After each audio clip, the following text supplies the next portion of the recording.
ಆಕಾಶವಾಣಿ ಕಿಸಾನ್, ಬದಲಾಗುತ್ತಿರುವ ಭಾರತದ ಹೆಮ್ಮೆ.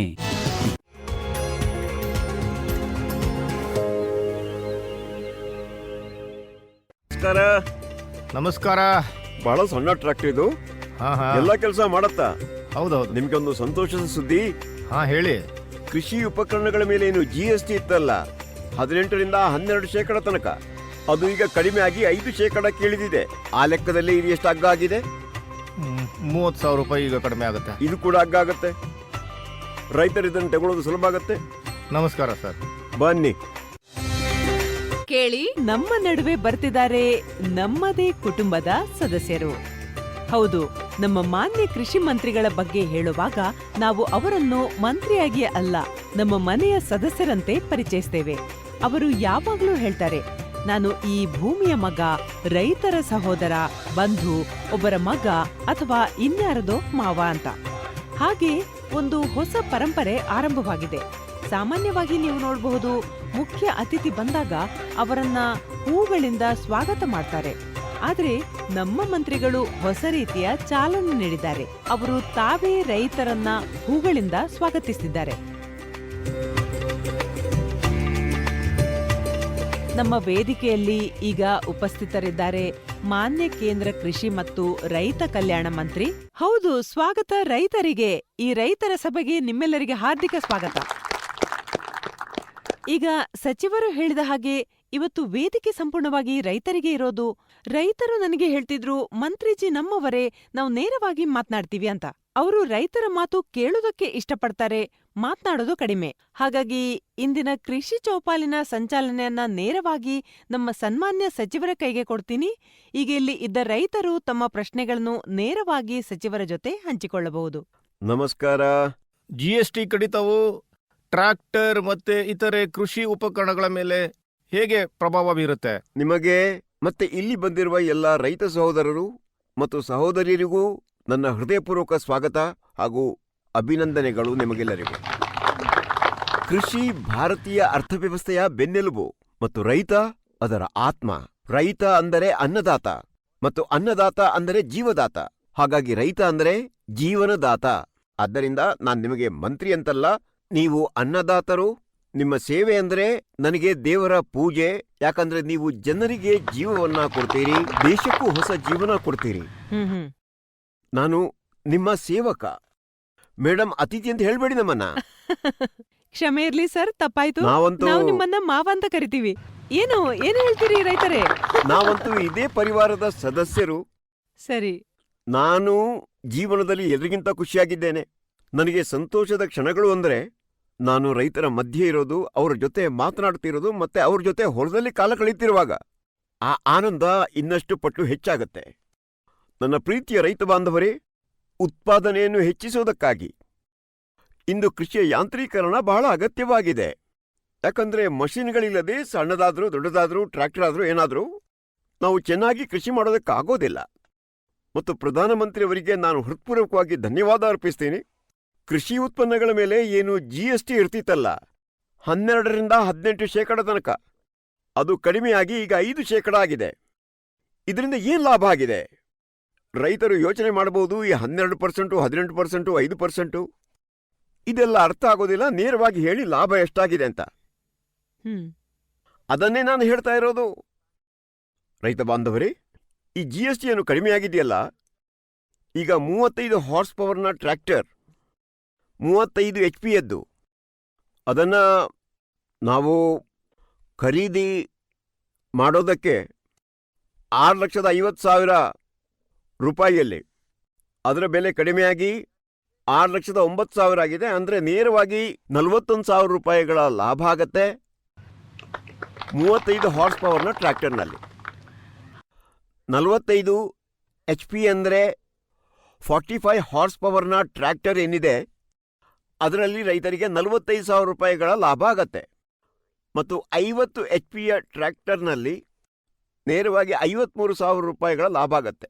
ಅಂದರೆ ರೈತರಿಗೆ 53,000 ರೂಪಾಯಿಗಳ ಉಳಿತಾಯ ಆಗತ್ತೆ. ಮತ್ತು 75 HP ಯ ಟ್ರ್ಯಾಕ್ಟರ್ನಲ್ಲಿ ನೇರವಾಗಿ 63,000 ರೂಪಾಯಿಗಳ ಲಾಭ ಆಗತ್ತೆ. ಈಗ ನಾನೇನು ಚಿಕ್ಕ ಟ್ರ್ಯಾಕ್ಟರ್ನ ನೋಡಿದ್ನಲ್ಲ, ಅಗಿಯೋದು, ಸ್ಪ್ರೇ ಎಲ್ಲ ಕೆಲಸವನ್ನು ಮಾಡುತ್ತೆ, ವಿಶೇಷವಾಗಿ ತೋಟಗಾರಿಕೆಗೆ. ಯಾಕಂದ್ರೆ ಗಿಡದ ಗೆಲ್ಲುಗಳು ಕೆಳಗಿರೋದ್ರಿಂದ ಚಿಕ್ಕ ಟ್ರ್ಯಾಕ್ಟರ್ ಬೇಕಾಗುತ್ತೆ. ಅದರಲ್ಲೂ 20,000 ರಿಂದ 25,000 ರೂಪಾಯಿ ಉಳಿತಾಯ ಆಗತ್ತೆ. ಈಗ 20,000ದಿಂದ ಆರಂಭಿಸಿ 63,000 ರೂಪಾಯಿ ತನಕ ಒಂದು ಟ್ರ್ಯಾಕ್ಟರ್ನಲ್ಲಿ ರೈತನಿಗೆ ಉಳಿತಾಯ ಆಗತ್ತೆ. ಇದಕ್ಕಾಗಿ ಭಾರತ ಸರ್ಕಾರ ಮತ್ತು ಪ್ರಧಾನಮಂತ್ರಿಯವರಿಗೆ ಧನ್ಯವಾದ ಹೇಳು. ಆದರೆ ಕೇವಲ ಟ್ರ್ಯಾಕ್ಟರ್ನಿಂದ ಕೆಲಸ ಆಗೋದಿಲ್ಲ, ಇನ್ನೂ ಮೆಷಿನ್ಗಳು ಬೇಕಾಗ್ತವೆ. ಹೌದೌದು. ಈಗ ಈ ಟ್ರಾನ್ಸ್ಪ್ಲಾಂಟರ್ ಏನಿದೆ, ಈ ಟ್ರಾನ್ಸ್ಪ್ಲಾಂಟರ್ ನಮಗೆ ಭತ್ತದ ನಾಟಿ ಮಾಡೋದಕ್ಕೆ ಬೇಕಾಗತ್ತೆ. ಇದರ ಬೆಲೆ ಕೂಡ 4 ರೋ ಅಂದರೆ 4 ಸಾಲುಗಳದ್ದು. ಇದರಲ್ಲಿ 15,400 ರೂಪಾಯಿ ಕಡಿಮೆ ಆಗುತ್ತೆ. ಇದು ನಮಗೆ ಸಿಗ್ತಿದ್ದದ್ದು 2,40,400 ರೂಪಾಯಿಯಲ್ಲಿ. ಈಗ ಇದು ನಮಗೆ ಸಿಗುತ್ತೆ 2,31,000 ರೂಪಾಯಿಗೆ. ಅದೇ ರೀತಿ ನಮಗೆ ಥ್ರೆಷರ್ನ ಅಗತ್ಯವೂ ಬಹಳ ಬೀಳುತ್ತೆ. ಬೆಳೆ ತೆಗೆಯೋದಕ್ಕೆ, ಕಟಾವು ಮಾಡೋದಕ್ಕೆ. ಥ್ರೆಷರ್ ಮೇಲೆ ಕೂಡ 4 ಟನ್ ಪ್ರತಿ ಗಂಟೆಯದ್ದು. ಇದರಲ್ಲಿ 14,000 ರೂಪಾಯಿ ಉಳಿತಾಯ ಆಗುತ್ತೆ. ಪವರ್ ವೀಡರ್ ಅಂದರೆ ಕಳೆ ತೆಗೆಯೋದಕ್ಕೆ ಬಳಸುವಂತಹದ್ದು, ಇದರಲ್ಲಿ ಸರಾಸರಿ 5,495 ರೂಪಾಯಿ ಉಳಿತಾಯವಾಗುತ್ತೆ. ಟ್ರೇಲರ್ ಟ್ರಾಲಿ, ಟ್ರ್ಯಾಕ್ಟರ್ನ ಹಿಂಭಾಗದಲ್ಲಿ ಕಟ್ಟೋದು, ಇದರಲ್ಲಿ ನಾವು ನಮ್ಮ ಉತ್ಪನ್ನಗಳನ್ನು ತಗೊಂಡೋಗ್ತೀವಿ, ಭತ್ತ ಅಥವಾ ಬೇರೆ ಏನಾದರೂ. 5 ಟನ್ನದಾದರೆ ಇದರಲ್ಲಿ ಕೂಡ 10,500 ರೂಪಾಯಿ ಉಳಿತಾಯ ಆಗತ್ತೆ. ಹೌದೌದು.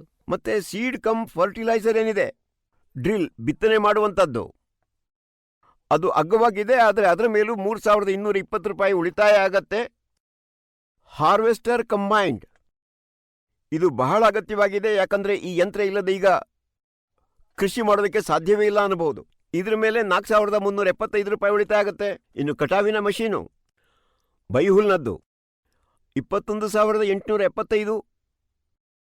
ಅದೂ ಅಲ್ಲದೆ ಸೂಪರ್ ಸೀಡರ್ 16,875 ಉಳಿತಾಯ. ಹ್ಯಾಪಿ ಸೀಡರ್, ಗೋಧಿ ಬೆಳೆಯದ್ದು, ಇದರಲ್ಲಿ 10,425 ಉಳಿತಾಯ. ರೋಟಾವೇಟರ್ ಅಂದರೆ ಉಳುಮೆಗಾಗಿ ಬೇಕಾದ್ದು 7,812 ರೂಪಾಯಿ ಉಳಿತಾಯ. ಸರಿ. ಮತ್ತೆ ಬೇಲರ್, ಇದು ಗಂಟು ಕಟ್ಟಿಕೊಂಡು ಮುಂದೆ ಹೋಗುತ್ತೆ. ಇದರಲ್ಲೂ 93,700 ರೂಪಾಯಿ ಉಳಿತಾಯ ಆಗತ್ತೆ. ಮತ್ತೆ ಮಲ್ಚರ್ 11,562 ಉಳಿತಾಯ. ನಿಮೆಟಿಕ್ ಪ್ಲಾಂಟರ್, ಇದು ಪ್ರಿಸಿಷನ್ ಬೇಸಾಯಕ್ಕೆ ಬಳಸೋದು, ಇದರಲ್ಲಿ 32,812 ಉಳಿತಾಯ. ಈಗ ಕೆಲವನ್ನ ನಾನು ನಿಮಗೆ ಹೇಳಿದ್ದೇನೆ. ಇವುಗಳ ಬೆಲೆ ಈಗ ಕಡಿಮೆಯಾಗಿ ಇದರ ಪ್ರಯೋಜನ ರೈತರಿಗೆ ಸಿಗತ್ತೆ. ಮತ್ತು ಇದರ ಜೊತೆ ಡ್ರಿಪ್ ಮತ್ತು ಸ್ಪ್ರಿಂಕ್ಲರ್ ಕೂಡ ಬೇಕಾಗತ್ತೆ ನಮಗೆ. ಡ್ರಿಪ್ ಮತ್ತು ಸ್ಪ್ರಿಂಕ್ಲರ್ ಮೇಲೆ ನೀವು ನೋಡಿದ ಹಾಗೆ ಸರಾಸರಿ 1 ಎಕರೆಯಲ್ಲಿ ನಾವು ಅಳವಡಿಸಿದರೆ ನಮಗೆ 5,250 ರೂಪಾಯಿ ಉಳಿತಾಯ ಆಗತ್ತೆ ಡ್ರಿಪ್ ಮೇಲೆ. ಸ್ಪ್ರಿಂಕ್ಲರ್ ಮೇಲೂ 3,500ರಿಂದ 5,250ರವರೆಗೆ ಉಳಿತಾಯ ಆಗತ್ತೆ. ಮತ್ತೆ ನಾವು ಸ್ಪ್ರೇಯರ್ ತರ್ತೀವಿ, ಚಿಕ್ಕದಿರ್ತವೆ ಅವು ನೋಡೋದಕ್ಕೆ.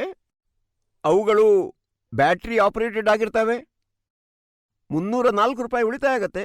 ಮತ್ತೆ ವರ್ಟಿಕಲ್ ಕನ್ವೇಯರ್ ರೀಪರ್ ಅಂದರೆ ಕಟಾವು ಯಂತ್ರಗಳ ಮೇಲೂ ಸುಮಾರು 9,500 ರೂಪಾಯಿ ತನಕ ಉಳಿತಾಯ ಆಗತ್ತೆ.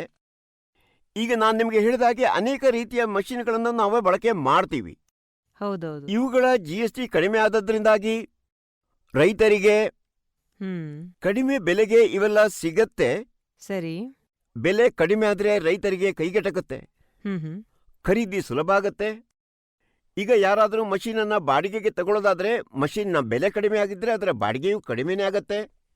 ಹೀಗೆ ಒಟ್ಟಿನಲ್ಲಿ ಇದರ ಲಾಭ ನಮ್ಮ ರೈತ ಸೋದರರು ಸೋದರಿಯರಿಗೆ ಸಿಗತ್ತೆ. 6 ಸೂತ್ರಗಳ ಕಾರ್ಯಯೋಜನೆ ರೂಪಿಸಿದ್ದಾರೆ, ಕೃಷಿ ಇಲಾಖೆ ಕೂಡ ಮಾಡಿದೆ. ನಂಬರ್ 1, ಉತ್ಪಾದನೆ ಹೆಚ್ಚಾಗಬೇಕು, ಅಂದರೆ ಪ್ರತಿ ಹೆಕ್ಟೇರಿಗೆ ಉತ್ಪಾದನೆಯನ್ನು ಹೆಚ್ಚಿಸೋದು. ಎರಡನೇದಾಗಿ ಉತ್ಪಾದನೆ ವೆಚ್ಚ ಕಡಿಮೆಯಾಗಬೇಕು. ಉತ್ಪಾದನೆ ಜಾಸ್ತಿ ಆದರೂ ಖರ್ಚು ಜಾಸ್ತಿ ಆದರೆ ಲಾಭ ಏನೂ ಇಲ್ಲ ಅಲ್ವಾ. ಉತ್ಪಾದನೆ ಹೆಚ್ಚಬೇಕು, ಖರ್ಚು ಕಡಿಮೆ ಆಗಬೇಕು, ಬೆಲೆ ಸರಿಯಾಗಿ ಸಿಗಬೇಕು, ಹಾನಿಯಾದರೆ ಅದಕ್ಕೆ ಪರಿಹಾರ ಸಿಗಬೇಕು. ಈಗ ನೆರೆಯಿಂದಾಗಿ ಹಾನಿಯಾಗಿದೆ. ಮತ್ತೆ ಕೃಷಿ ವೈವಿಧ್ಯೀಕರಣ, ಅಂದರೆ ಬೇರೆ ಬೇರೆ ರೀತಿಯ ಕೃಷಿ. ಒಂದೇ ಬೆಳೆಯನ್ನು ಬೆಳೀತಾ ಹೋದರೆ ಕೆಲವೊಮ್ಮೆ ಹೊಲ ಹಾಳಾಗತ್ತೆ. ಮತ್ತೆ ಅದರ ಜೊತೆಗೆ ಪ್ರಾಕೃತಿಕ ಬೇಸಾಯ, ಜೈವಿಕ ಬೇಸಾಯದಂತಹ ವಿಷಯಗಳು. ಈಗ ಈ GST ಕಡಿಮೆಯಾದ ಕಾರಣದಿಂದ ಉತ್ಪಾದನೆ ಖರ್ಚು ಕಡಿಮೆ ಆಗಿದೆ. ಮತ್ತೆ ಇನ್ನೊಂದು ವಿಷಯ, ಮಷೀನಿಂದ ನಾವು ಬೇಸಾಯ ಮಾಡಿದಾಗ ಉತ್ಪಾದನೆ ಹೆಚ್ಚಾಗತ್ತೆ, ಖರ್ಚು ಕಡಿಮೆ ಆಗತ್ತೆ, ಉತ್ಪಾದನೆ ಹೆಚ್ಚಾಗತ್ತೆ. ಇದರ ಅರ್ಥ ಏನು ಅಂದ್ರೆ ರೈತರ ಲಾಭ ಹೆಚ್ಚಾಗತ್ತೆ, ಪ್ರಯೋಜನ ಹೆಚ್ಚಾಗತ್ತೆ. ಅದರಿಂದ ಅವರ ಜೀವನದ ಮೇಲೆ ಸಕಾರಾತ್ಮಕವಾದಂತಹ ಪ್ರಭಾವ ಬೀರುತ್ತೆ. ಹಾಗಾಗಿ ಬೇಸಾಯ ಮಾಡುವ ರೈತರಿಗೆ ಜಿಎಸ್ಟಿ ಕಡಿಮೆ ಆಗೋದು ಖಂಡಿತವಾಗಿಯೂ ಕೂಡ ಲಾಭ ಪ್ರಯೋಜನವನ್ನ ಹೆಚ್ಚಿಸುವಂತಹ ಒಂದು ವಿಷಯವಾಗತ್ತೆ. ಪ್ರತಿ ರೈತನಿಗೆ ತಂತ್ರಜ್ಞಾನ ತಲುಪಬೇಕಾದುದು ಬಹಳ ಅಗತ್ಯ. ಇದೇ ಜಿಎಸ್ಟಿಯ ಉದ್ದೇಶ.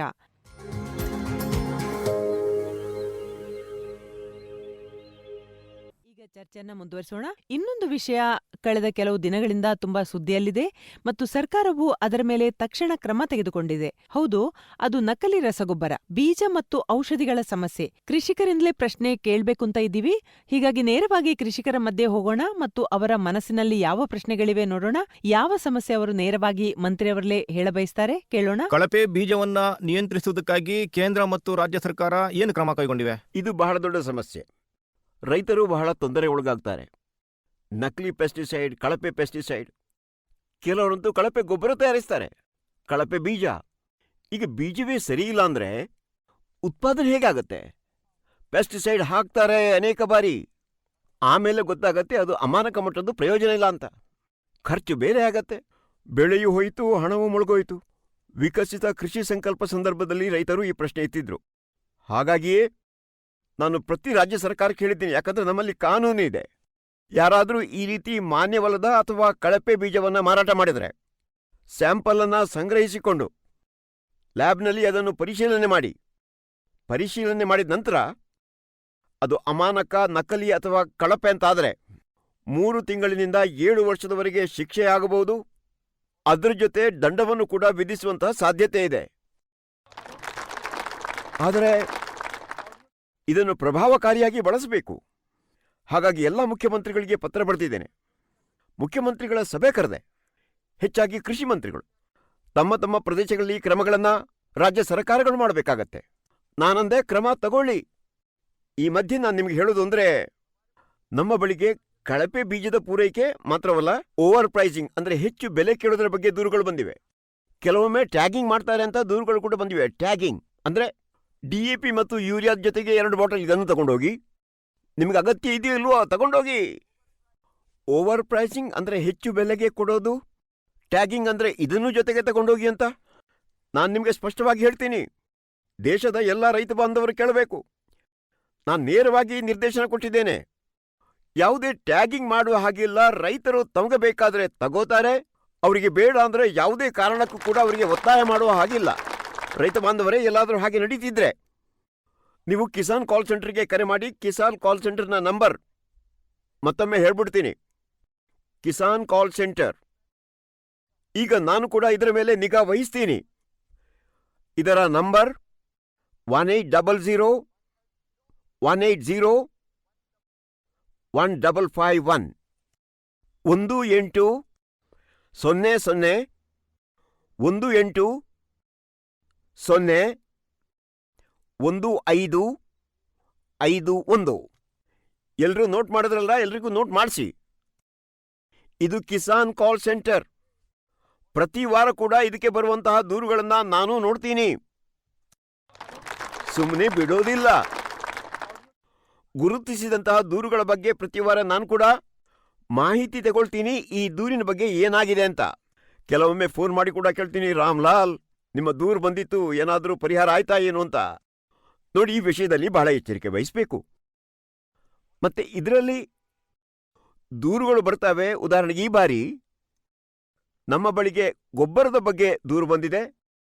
ಸರಿಸುಮಾರು ನಮ್ಮ ಬಳಿಗೆ ಬಂದಿರುವ ದೂರುಗಳು 4218. ಈ ದೂರುಗಳು 17 ಜುಲೈಯಿಂದ 8 ಸೆಪ್ಟೆಂಬರ್ ತನಕ ಬಂದಿದೆ. ಇತ್ತೀಚೆಗೆ ಪೆಸ್ಟಿಸೈಡ್ ಕೀಟನಾಶಕಗಳ ಬಗ್ಗೆ 114, ಬೀಜದ ಬಗ್ಗೆ 182. ಈ ದೂರುಗಳ ಮೇಲೆ 3756 ಲೈಸೆನ್ಸ್ಗಳನ್ನು ನಾವು ರದ್ದುಗೊಳಿಸಿದ್ದೇವೆ. ಪರೀಕ್ಷೆ ಮಾಡಿ ಕಳಪೆ ಅಂತ ಕಂಡು ಬಂದಾಗ ಅವರ ಲೈಸೆನ್ಸ್ ರದ್ದು ಮಾಡಿದ್ವಿ. ಮತ್ತೆ 350 FIRಗಳನ್ನು ಈ ಬಗ್ಗೆ ಪೊಲೀಸರಲ್ಲಿ ನೋಂದಾಯಿಸಿದ್ದೀವಿ. ಈಗ ನಾನೊಂದು ಉದಾಹರಣೆಯನ್ನು ಹೇಳ್ತೀನಿ ನಿಮಗೆ. ವಿದಿಶಾ ಜಿಲ್ಲೆಯಲ್ಲಿ ನನಗೆ ರೈತರು ದೂರು ಕೊಟ್ಟರು, ಒಂದು ಅರ್ಜಿ ಕೊಟ್ಟರು.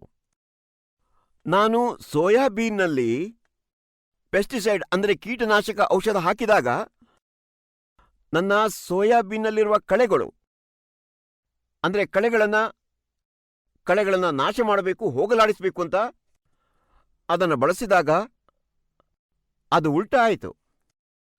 ಸೋಯಾಬೀನ್ ಸತ್ತೋಯ್ತು, ಕಳೆಗಳು ಹಾಗೆ ಉಳಿದು. ನಾನು ಸ್ವತಃ ಹೊಲಕ್ಕೆ ಹೋದೆ. ಹೇಳಿ ಕೇಳಿದ ಮಾತಲ್ಲ, ಕಣ್ಣಾರ ನೋಡಿ ಬರ್ತೀನಿ ಅಂತ. ಜೊತೆಗೆ ಅಧಿಕಾರಿಗಳ ಟೀಮ್ ಕರ್ಕೊಂಡೋದೆ.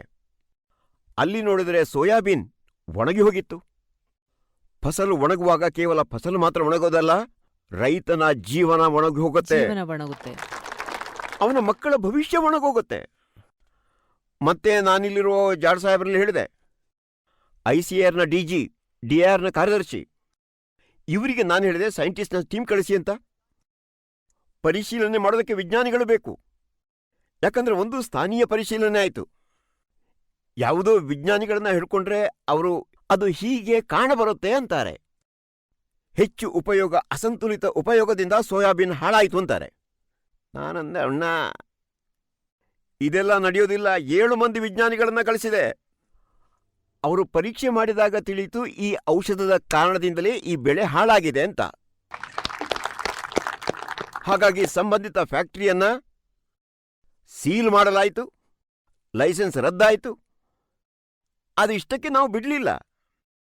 ಯಾರ ಬೆಳೆ ಹಾಳಾಯ್ತೋ ಪಾಪ ಅವರೇನು ಮಾಡಬೇಕು? ಅವರಿಗೆ ಪರಿಹಾರವನ್ನ ಅದೇ ಕಂಪನಿ ಕೊಡ್ತಿದೆ, ಚೆಕ್ ಬರೆದು ಕೊಡ್ತಾ ಇದೆ, ಬೆಳೆ ನಷ್ಟ ಆದವರಿಗೆ. ಇದೇ ರೀತಿ ರಾಜಸ್ಥಾನದಲ್ಲೂ ನೀವು ಕೇಳಿರ್ಬೋದು, ಕಲ್ಲನ್ನ ಪುಡಿ ಮಾಡಿ ನಕಲಿ ಗೊಬ್ಬರವಾಗಿ ತುಂಬಿದ್ರು ಅಂತ. ಕಲ್ಲನ್ನ ಪುಡಿ ಮಾಡಿ ತುಂಬಿದ್ರೆ ಅದು ಚೆನ್ನಾಗಿ ಭಾರವಾಗಿರುತ್ತೆ. ಅಲ್ಲಿ ಚಂದ್ರಕಾಂತ ಶಿಲೆ, ಮಕರಾನ ಯಾವ್ಯಾವುದೂ ಇದೆ. ಅದರ ಪೌಡರನ್ನೇ ಬಹಳವಾಗಿ ತುಂಬಿಸಿದ್ರು. ಅವರು ಕೂಡ ಸಿಕ್ಕಿಬಿದ್ರು. ಅಲ್ಲೂ FIR ಸೀಲ್ ಮಾಡೋದು, ಕ್ರಮ ತಗೊಳ್ಳೋದು. ಹಾಗಾಗಿ ಸರ್ಕಾರಗಳಿಗೆ ನಾನು ಹೇಳ್ತಾ ಇರೋದು, ರೈತರಿಗೆ ಕಳಪೆ ಬೀಜ ಕೊಡೋದು, ಕಳಪೆ ಪೆಸ್ಟಿಸೈಡ್ ಕೊಡೋದು, ಅಥವಾ ಗೊಬ್ಬರದ ಹೆಸರಲ್ಲಿ ಬೇರೇನೋ ತುಂಬೋದು, ಈ ರೀತಿ ಯಾರಾದ್ರೂ ಮಾಡಿದ್ರೆ ಅವರು ಪಾಪ ಮಾಡ್ತಾ ಇದ್ದಾರೆ. ಅಂತಹ ಪಾಪ ಮಾಡುವವ್ರನ್ನ ನಾವು ಸುಮ್ಮನೆ ಬಿಡೋದಿಲ್ಲ. ಖಂಡಿತವಾಗಿ ಅವರ ವಿರುದ್ಧ ಕ್ರಮ ತಗೊಳ್ಳೋದೇ ಬಿಡಲ್ಲ. ಮತ್ತೆ ಇದ್ರ ಜೊತೆ ನಿಮಗೊಂದು ಮಾಹಿತಿ ಕೂಡ ಬಯಸ್ತೀನಿ. ಈಗೇನು ಕಾನೂನಿದೆ ಅದು ಸ್ವಲ್ಪ ಲಘುವಾಗಿದೆ, ಹೆಚ್ಚಿನ ಕ್ರಮ ತಗೊಳ್ಳೋದಕ್ಕಾಗೋದಿಲ್ಲ. ಈಗ 500,000 ರೂಪಾಯಿ ಜುಲ್ಮಾನೆ ಹಾಕಿದ್ರೆ ಕೆಲಸ ಆಗೋಗತ್ತಾ? ಹಾಗಾಗಿ ಒಂದು ಕಾನೂನನ್ನ ಪ್ರಸ್ತಾಪಿಸ್ತಾ ಇದ್ದೇವೆ. ಅದರ ಅನುಸಾರ ಭಾರೀ ಜುಲ್ಮಾನೆ ಹೇರಲಾಗತ್ತೆ. ಈ ರೀತಿಯಾಗಿ ನಾವೀಗ ಕಠೋರವಾದಂತಹ ಕಾನೂನನ್ನ ರೂಪಿಸ್ತಾ ಇದ್ದೀವಿ. ಯಾಕಂದ್ರೆ ರೈತರಿಗೆ ಯಾರು ಮೋಸ ಮಾಡಬಾರದು. ರೈತ ಬಾಂಧವರೇ, ನಿಮಗೆ ಭರವಸೆಯನ್ನ ಕೊಡ್ತೀನಿ, ನಕಲಿ ಪೆಸ್ಟಿಸೈಡ್ ಅಥವಾ ಅಮಾನಕ ಬೀಜಗಳನ್ನು ಕೊಡುವಂತಹವರ ವಿರುದ್ಧ ಕಠಿಣವಾದಂತಹ ಕ್ರಮಗಳನ್ನು ಕೈಗೊಳ್ಳಲಾಗುತ್ತೆ. ಮತ್ತೆ ಎಲ್ಲೇ ಇಂಥ ಘಟನೆಗಳಾದ್ರೂ ಕೂಡ ನಿಮ್ಮ ಈ ಕಿಸಾನ್ ಕಾಲ್ ಸೆಂಟರ್ ಏನಿದೆ, ಆ ಕಾಲ್ ಸೆಂಟರ್ನಲ್ಲಿ ದೂರು ಕೊಡಿ. ಸರಿ, ನಾವು ರಾಜ್ಯ ಸರ್ಕಾರಗಳಿಗೂ ಹೇಳ್ತೀವಿ ಮತ್ತು ನಾವು ಸಹ ಟೀಮನ್ನು ಕಳಿಸ್ತೀವಿ. ಹಾಗೆ ನೋಡಿದ್ರೆ ನಮ್ಮಲ್ಲಿ ಟೀಮ್ ಚಿಕ್ಕದಿದೆ, ಮುಖ್ಯವಾಗಿ ರಾಜ್ಯ ಸರ್ಕಾರ ಮಾಡಬೇಕಿದನ್ನ ಅವರಿಗೆ ಹೇಳ್ತೀವಿ, ನಾವು ಟೀಮ್ ಕಳಿಸ್ತೀವಿ. ನನ್ನ ಪ್ರಶ್ನೆ ಏನಂದ್ರೆ, ರೈತರು ಯಾವುದೇ ಭೂಮಿಗೆ ಕೀಟನಾಶಕಗಳನ್ನ ಖರೀದಿಸೋದಕ್ಕೆ ಹೋದಾಗ ಯಾವ ಮುನ್ನೆಚ್ಚರಿಕೆಗಳನ್ನ ತೆಗೆದುಕೊಳ್ಳಬೇಕು? ನೋಡಿ ಅಕ್ಕ, ನೀವು ಬಹಳ ಒಳ್ಳೆಯ ಪ್ರಶ್ನೆಯನ್ನ ಕೇಳಿದ್ದೀರಿ. ಯಾಕಂದ್ರೆ ನಾವು ಕೆಲವೊಮ್ಮೆ ಎಲ್ಲಿಂದಲಾದರೂ ಕೀಟನಾಶಕಗಳನ್ನ ಅಥವಾ ಬೀಜ ಗೊಬ್ಬರವನ್ನ ಖರೀದಿಸಿಬಿಡ್ತೀವಿ. ನಿಮ್ಮಲ್ಲಿ ನನ್ನ ವಿನಂತಿ ಅಂದ್ರೆ, ನೀವು ನೋಂದಾಯಿತ ಅಂಗಡಿಗಳು, ಅಧಿಕೃತ ಅಂಗಡಿಗಳು, ಪರವಾನಗಿ ಪಡೆದಂತಹ ನೋಂದಾಯಿತ ಅಂಗಡಿಗಳನ್ನ ಮಾತ್ರ ಖರೀದಿಸಬೇಕು. ಮತ್ತು ಇನ್ನೊಂದು ವಿಚಾರ ಅಂದ್ರೆ, ಬಿಲ್ ಖಂಡಿತವಾಗಿಯೂ ತಗೊಳ್ಳಿ. ಯಾಕಂದ್ರೆ ನಾವು ಖರೀದಿ ಮಾಡ್ತೀವಿ, ಬಿಲ್ ತಗೊಳ್ಳೋದಿಲ್ಲ. ಆ ಅಂಗಡಿನ ನಾವು ಖರೀದಿ ಮಾಡಿದ್ದೀವಿ ಅಂತ ಹೇಳೋದಕ್ಕೆ ಪುರಾವೆನೇ ಇರೋದಿಲ್ಲ, ಅವರು ನಿರಾಕರಿಸ್ತಾರೆ. ಹಾಗಾಗಿ ಅಧಿಕೃತವಾದ ಪಂಜೀಕೃತ ಅಂಗಡಿಯಿಂದ ಖರೀದಿಸಿ. ಇನ್ನೊಂದು ಬಿಲ್ ಅಗತ್ಯವಾಗಿ ತಗೊಳ್ಳಿ. ಯಾಕಂದ್ರೆ ಪರಿಶೀಲನೆ ಮಾಡಿದಾಗ ಅವರು ಮಾರಾಟ ಮಾಡಿದ್ದು ಕಳಪ ಅಂತ ಕಂಡು ಬಂದ್ರೆ ಅವರನ್ನು ಹಿಡಿಬಹುದು. ಈ ಮುನ್ನೆಚ್ಚರಿಕೆಯನ್ನ ರೈತರು ತಗೋಬೇಕು. ಮಾನ್ಯರೇ, ನನ್ನ ಪ್ರಶ್ನೆ ಇದೆ ವಿಜ್ಞಾನಿಗಳೊಂದಿಗೆ. ಕೀಟನಾಶಕಗಳ ಔಷಧಿಗಳ ನಿಯಂತ್ರಣವನ್ನ ಹೇಗೆ ಮಾಡೋದು? ಕೀಟನಾಶಕಗಳ ಔಷಧಿಯನ್ನ ಸುನಿಶ್ಚಿತೆ ಹೇಗೆ ಮಾಡ್ಕೊಳ್ಳೋದು? ಇದು ಈ ಕೀಟನಾಶಕದ ಗುಣಮಟ್ಟದ ವಿಷಯಕ್ಕೆ ಬಂದಾಗ ಅದು ತುಂಬಾ ಮಹತ್ವದ ವಿಷಯ. ಇದು ರೈತರ ಆದಾಯಕ್ಕೆ ಹಾಗೂ ಅವರ ಕೃಷಿಗೆ ನೇರವಾಗಿ ಸಂಬಂಧಿಸಿದೆ. ಗುಣಮಟ್ಟದ ಕಾರ್ಯಕ್ರಮವನ್ನ ಮಾನ್ಯ ಸಚಿವರು ಈಗಾಗಲೇ ಹೇಳಿದಂತೆ ಮುಖ್ಯವಾಗಿ ರಾಜ್ಯ ಸರ್ಕಾರ ನೋಡಿಕೊಳ್ತದೆ. ಆದರೆ ಭಾರತ ಸರ್ಕಾರವು ಅದರಲ್ಲಿ ಸಹಕಾರ ನೀಡ್ತದೆ. ಇದರಲ್ಲಿಯೂ ಮುಖ್ಯವಾಗಿ ಈ ನೋಂದಣಿ ಪ್ರಕ್ರಿಯೆ 1968ರ ಕೀಟನಾಶಕ ಕಾಯ್ದೆಯ 9ನೇ ಕಲಮಿನ ಅಡಿಯಲ್ಲಿ ಭಾರತ ಸರ್ಕಾರದ ಮೂಲಕ ಮಾಡಲಾಗ್ತದೆ. ನೋಡಿ, ಯಾವುದೇ ಕೀಟನಾಶಕವನ್ನ ಆಮದು ಮಾಡುವುದು ಅಥವಾ ತಯಾರಿಸುವ ಮೊದಲು ಅದರ ನೋಂದಣಿ ಪ್ರಕ್ರಿಯೆ ಇರ್ತದೆ. ಮತ್ತೆ ನಂತರ ಮಾತ್ರ ಲೈಸೆನ್ಸ್ ಕೊಡಲಾಗುತ್ತೆ. ಈ ಲೈಸೆನ್ಸ್ ತಯಾರಿಕೆಗೆ ಆಗಿರಲಿ, ಸಂಗ್ರಹಣೆಗೆ ಆಗಿರಲಿ, ಅಥವಾ ಬಳಕೆಗೆ ಆಗಿರಲಿ, ಅಥವಾ ಪ್ರದರ್ಶನಕ್ಕೆ ಆಗಿರಲಿ, ಎಲ್ಲ ರೀತಿಯ ಲೈಸೆನ್ಸ್ಗಳನ್ನ ಈ ರಾಜ್ಯ ಸರ್ಕಾರವೇ ನೀಡ್ತದೆ. ಈ ಕೆಲಸದಲ್ಲಿ ಈ ಎರಡರ ಪಾತ್ರವು ಬಹಳ ಮುಖ್ಯವಾಗಿರುತ್ತೆ. ಎರಡೂ ವ್ಯವಸ್ಥೆಗಳು ಸರಿಯಾಗಿ ಕಾರ್ಯನಿರ್ವಹಿಸಿ ಪರಸ್ಪರ ಸಹಕಾರ ನೀಡುವುದು ಅತ್ಯಗತ್ಯ. ಇದರಲ್ಲಿ ಮಂತ್ರಿಯವರ ಆಸಕ್ತಿ ಇದೆ, ಮತ್ತೆ ಭಾರತ ಸರ್ಕಾರದ ಹೌದು. ಮೂಲಕ ನಾವು ಇದರ ಪ್ರಯತ್ನದಲ್ಲಿದ್ದೇವೆ.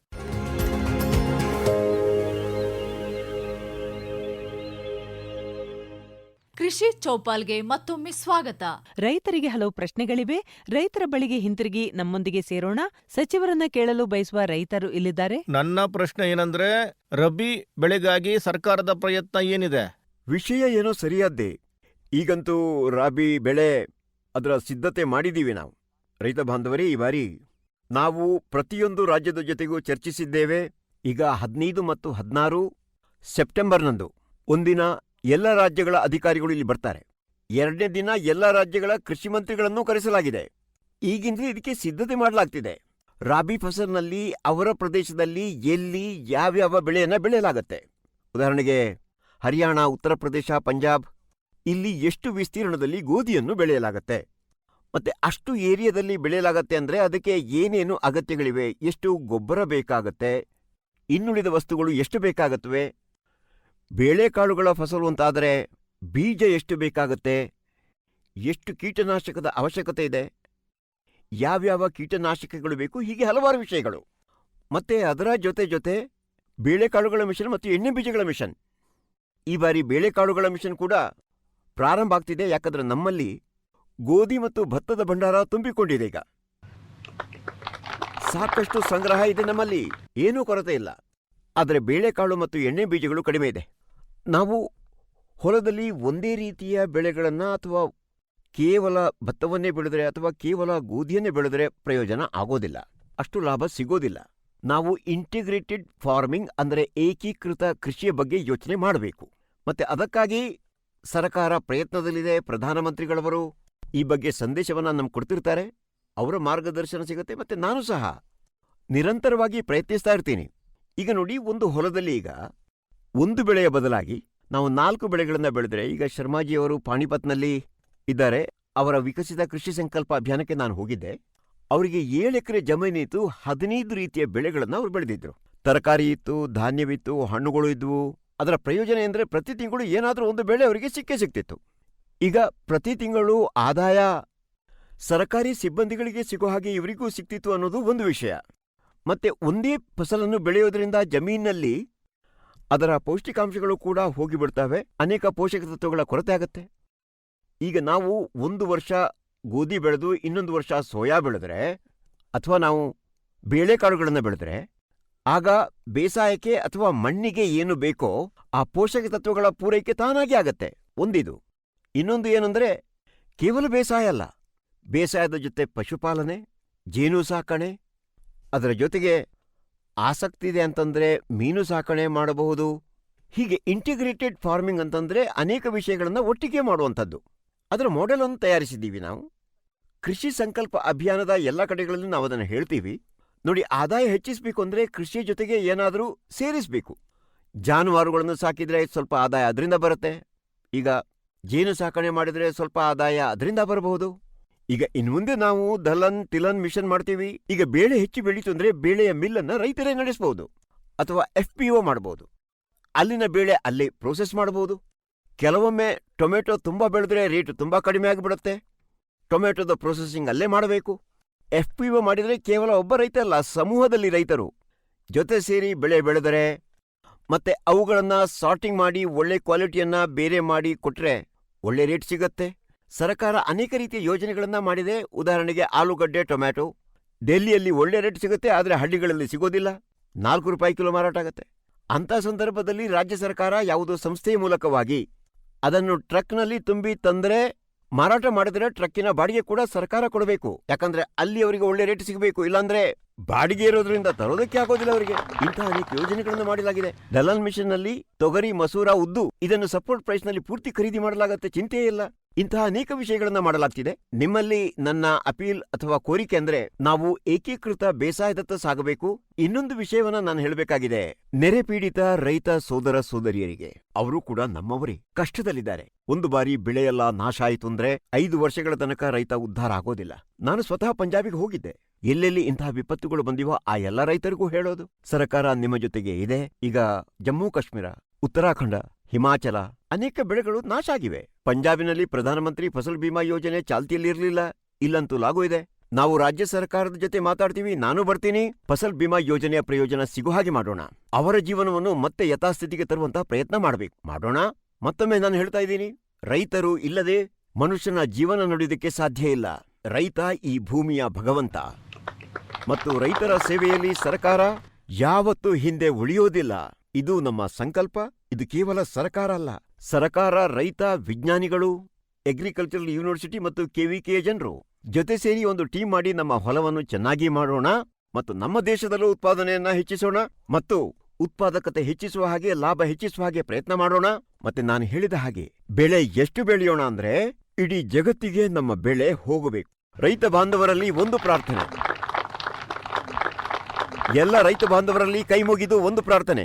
ಆ ಪ್ರಾರ್ಥನೆ ಏನಂದ್ರೆ, ನಮ್ಮ ಮನೆಯಲ್ಲಿ ಏನೇ ವಸ್ತು ಬೇಕಾಗಿದ್ರು, ಬಟ್ಟೆ, ತೈಲ, ಸಾಬೂನು, ಆಹಾರ ಸಾಮಗ್ರಿ, ಉಡಲು, ತೊಡಲು, ಸ್ನಾನ ಮಾಡಲು, ನೀವು ಹೇಳಿ ನಮ್ಗೆ ವಿದೇಶದ್ದು ಬೇಕಾ? ಸ್ವದೇಶಿ ಆಗಿರಬೇಕು, ನಮ್ಮ ದೇಶದಲ್ಲಿ ತಯಾರಾಗಬೇಕು. ನಮ್ಮ ದೇಶದಲ್ಲಿ ನಿರ್ಮಾಣವಾದ ವಸ್ತುಗಳನ್ನೇ ಖರೀದಿಸಿ, ನಮ್ಮ ದೇಶದಲ್ಲಿ ತಯಾರಾದ ವಸ್ತುಗಳನ್ನು ಖರೀದಿಸಿದ್ರೆ ನಮ್ಮ ಜನರಿಗೂ ಉದ್ಯೋಗ ಸಿಗುತ್ತೆ, ಪ್ರತಿಯೊಬ್ಬರ ಮನೆ ಬೆಳಗುತ್ತೆ, ಬೆಳಕು ಮೂಡುತ್ತೆ, ಅವರ ಮಕ್ಕಳ ಜೀವನ ಸುಧಾರಿಸುತ್ತದೆ.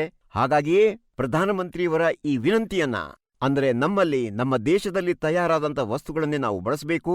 ನಮ್ಮ ದೇಶದಲ್ಲಿ ತಯಾರಾಗದ ವಸ್ತುಗಳು ಯಾವುವು? ಈಗಂತೂ ಪ್ರತಿಯೊಂದು ವಸ್ತುವನ್ನು ನಾವು ತಯಾರಿಸ್ತೀವಿ. ಈ ಇಂಪೋರ್ಟೆಡ್ ಎಲ್ಲ ಬಿಟ್ಟು ಬಿಡಿ, ನಾವು ರೈತರು ನಮ್ಮ ದೇಶದಲ್ಲೇ ತಯಾರಾದಂತಹ ವಸ್ತುಗಳನ್ನು ಖರೀದಿಸೋಣ. ಈ ಸಂಕಲ್ಪ ಮಾಡಿ ನಾನು ಮತ್ತೊಮ್ಮೆ ಈಗ ನಿಮಗೆ ಹೃತ್ಪೂರ್ವಕವಾಗಿ ನಿಮ್ಮನ್ನ ಸ್ವಾಗತಿಸ್ತೀನಿ. ನಿಮ್ಮ ಸೇವೆ ಮಾಡುವುದು ನನ್ನ ಪಾಲಿಗೆ ಭಗವಂತನ ಪೂಜೆ. ಬಹಳ ಧನ್ಯವಾದಗಳು. ಬಹಳ ಬಹಳ ಧನ್ಯವಾದಗಳು. ನೀವು ಮಣ್ಣಿನ ಬಗ್ಗೆ ಮಾತನಾಡಿದ್ರಿ ಸಚಿವರೇ, ಮತ್ತು ಮಣ್ಣಿನ ಬಗ್ಗೆ ನಿಷ್ಠೆ ಇದೆ. ಮಣ್ಣಿನ ಬಗ್ಗೆ ನಾನು ಕೇವಲ ಹೇಳುವುದು ಇಷ್ಟೇ. ಮಣ್ಣು ಅಂದ್ರೆ ನಮ್ಮ ತಾಯಿ, ಈ ಹೌದು. ಭೂಮಿ ನಮ್ಮ ತಾಯಿ. ಈ ತಾಯಿಯ ರಕ್ಷಣೆಯನ್ನು ಮಾಡಬೇಕು ನಾವು. ಇದರಲ್ಲಿ ನಾವು ಅತಿಯಾಗಿ ಕೆಮಿಕಲ್ ಫರ್ಟಿಲೈಸರ್ ಎಲ್ಲ ಹಾಕಬಾರದು. ಮುಂಬರುವ ದಿನಗಳಲ್ಲಿ ಫಲವತ್ತತೆ ಇಲ್ಲದೆ ಬೆಳೆ ಬೆಳೆಯದ ಹಾಗೆ ಆಗಬಾರದು. ಹಾಗಾಗಿ ಸಂತುಲಿತ ಗೊಬ್ಬರಗಳನ್ನು ಬಳಸಿ, ಪೆಸ್ಟಿಸೈಡ್ಸ್ ಏನೋ ಬಳಸಿ, ಆದರೆ ಭೂಮಿಯ ಆರೋಗ್ಯ ಕೂಡ ಸರಿ ಇರಬೇಕು.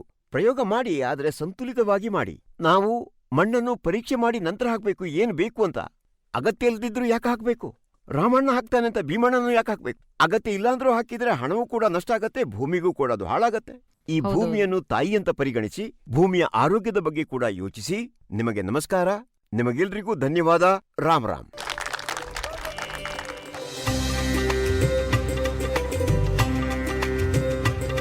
ಇದು ನಮ್ಮ ಇಂದಿನ ಚೌಪಾಲ್. ಕೇಳಿ, ಸೆಲ್ಫಿ ಪಾಯಿಂಟ್ ನಲ್ಲಿ ರೈತರ ಜೊತೆಗೂಡಿ ಅವರ ಮನದಲ್ಲೂ ಹೀಗೆ ಸಂತೋಷ ಮೂಡಲಿ ಎನ್ನುವ ಸಂದೇಶ. ನಮ್ಮ ಚೌಪಾಲ್ನ ಉದ್ದೇಶವೂ ಇದೆ. ರೈತರ ಮುಖದಲ್ಲಿ ಸದಾ ನಗು ಇರ್ಲಿ. ಭಾರತ ಕೇವಲ ಭಾರತಕ್ಕಾಗಿ ಉತ್ಪಾದನೆ ಮಾಡುವುದಲ್ಲ, ಭಾರತವನ್ನು ವಿಶ್ವದ ಫುಡ್ ಬಾಸ್ಕೆಟ್ ಮಾಡಬೇಕು, ಇಡೀ ಜಗತ್ತಿಗೆ ಕಳಿಸಬೇಕು, ವಿಶ್ವದ ಹೊಟ್ಟೆ ತುಂಬಬೇಕು. ಆಕಾಶವಾಣಿ ಕಿಸಾನ್, ಬದಲಾಗುತ್ತಿರುವ ಭಾರತದ ಹೆಮ್ಮೆ ಕಾರ್ಯಕ್ರಮ ಕೇಳಿದಿರಿ.